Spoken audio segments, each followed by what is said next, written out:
The Matthews family lived in a converted farmhouse outside the village of Bradwell, 3 miles from the reservoir where Chloe was found. The house was beautiful, exposed beams, a Rayburn in the kitchen, wellies lined up by the back door like any ordinary families. But nothing was ordinary here. Caroline Matthews met Keating in the hallway.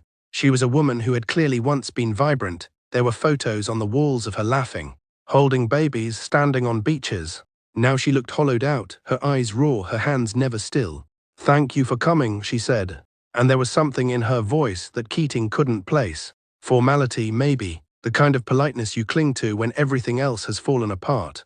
"Thank you for seeing me, Mrs. Matthews. I know this is incredibly difficult." "It's Caroline, please." She led Keating into a sitting room where a fire struggled in the grate. "I wanted to speak to you alone. David, my husband, he's not handling this well." "Where is he now?"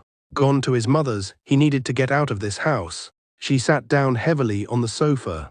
"It's Freya I'm worried about. Freya won't speak."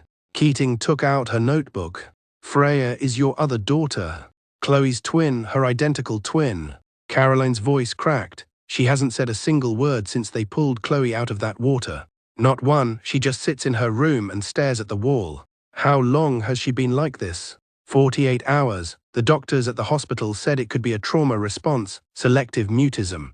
They called it, but I think she knows something. "Inspector, I think she saw what happened." "Why do you say that?" Caroline reached into her pocket and pulled out a folded piece of paper. Her hand trembled as she passed it over.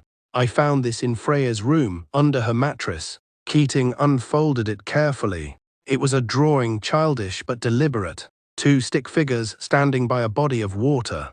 A third figure, taller, with angry red scribbles for a face. And between the 2 stick figures, the word "sorry" written over and over in purple crayon until the paper had worn thin. "When was this drawn?"